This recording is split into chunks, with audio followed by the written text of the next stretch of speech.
have the opportunity, diba, to make a difference sa loved ones, family, friend, do it na, diba? Take hold of the opportunity. I am Diego Castro, and this is my story. A story of a son fighting for his father's life.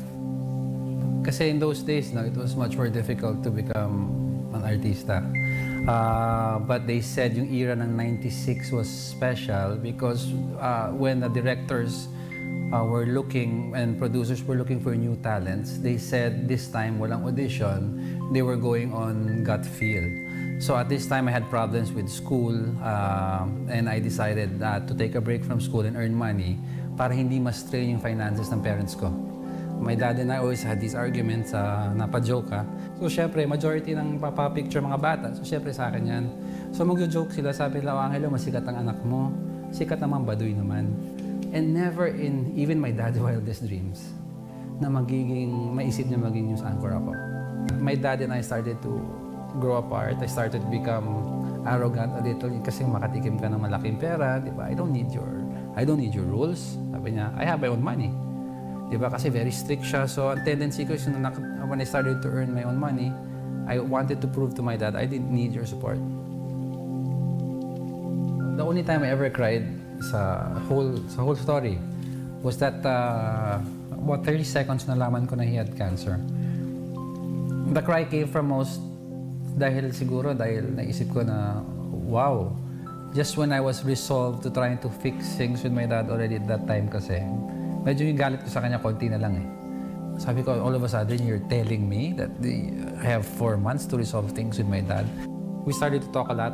He requested me time and again to go to his room to watch DVDs. He never did that eh. Sabi niya, son, alam mo naman, sabi niya, I'm dying. Sabi niya, I'm gonna die anytime. Sabi ko, I'm aware of that.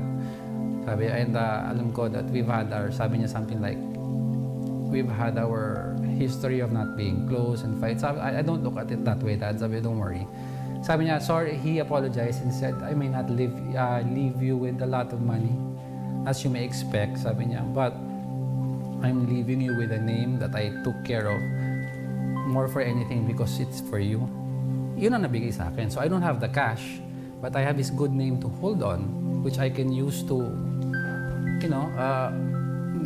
tell his story. Family first all the time, right? And he did it by example. Honestly, I rarely saw him weak.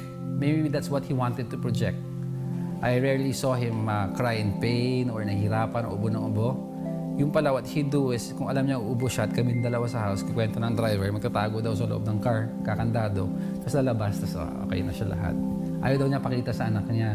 Because yung pala, when he explained it in his deathbed later on, he knew that if he was going, I would be the next one in line to take care of the family, knowing that my mom is in another battle. So he wanted to say, okay, it's your turn, but he doesn't want to weaken my resolve by showing that siya rin mahina ang will niya. If I got him tested around 2007, when we were even talking about, oh, may cancer ka na, as a joke, we would have caught it maybe. I don't know, basta maybe at stage 2, diba? And siguro he'd be alive to when new treatments come out. Don't fear the doctor. Don't okay, matakot magpa-test.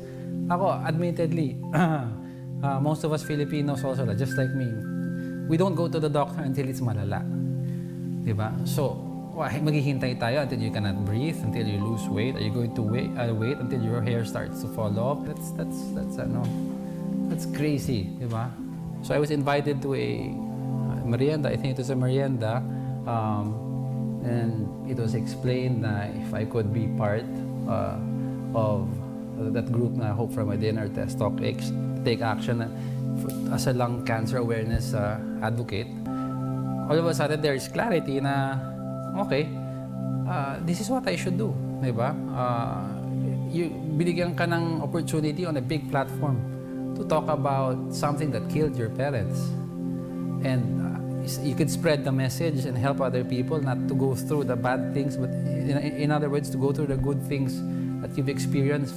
Ano yung experience ko sa parents ko. So who would refuse a big platform? In Test Talk Take Action, we advocate, we want to spread the word or awareness na to get tested immediately. So I think the first step to cure is to know you're sick at the earliest stage possible.